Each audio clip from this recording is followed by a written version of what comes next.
benvinguts. Avui explorarem la nova Llei 5/25 de 24 de juliol que transposa la Directiva 2021/218 que reforma profundament l'assegurança obligatòria de vehicles a motor a Espanya.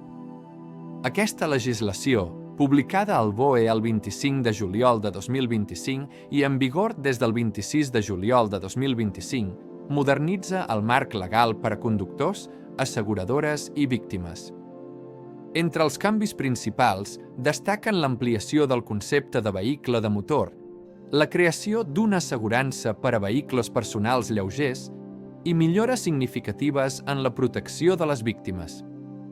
El primer gran canvi és l'ampliació de l'assegurança obligatòria a vehicles que abans estaven exclosos.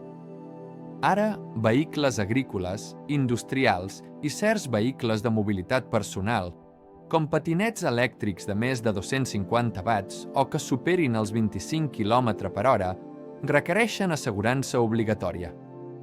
Fins i tot si s'utilitzen en finques privades o zones industrials agrícoles, aquests vehicles necessiten assegurança amb un període transitori de 6 mesos per regularitzar la situació.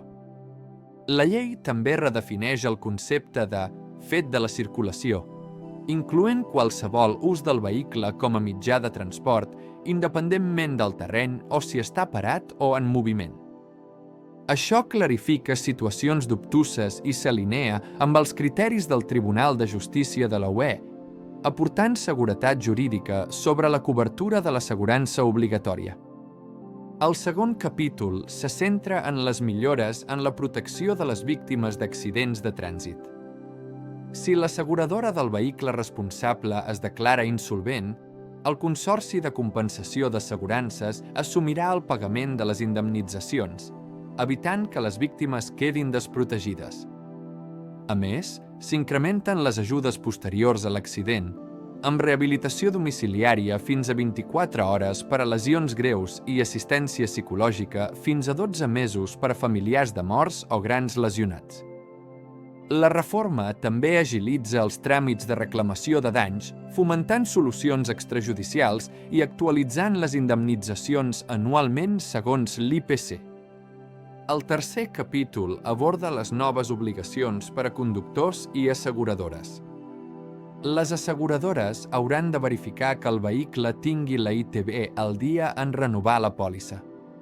Si no, només es podrà oferir una assegurança temporal. Aquesta mesura busca millorar la seguretat vial, incentivant els conductors a mantenir el vehicle en condicions reglamentàries. S'impulsa la creació d'un registre públic de vehicles personals lleugers abans del 2 de gener de 2025 per controlar el compliment de l'obligació d'assegurança. Finalment, la Llei 5/25 representa un pas endavant en la seguretat viària i la protecció de les víctimes. Amplia la cobertura, garanteix indemnitzacions fins i tot en cas de fallida de l'asseguradora i millora els drets i compensacions econòmiques per als afectats.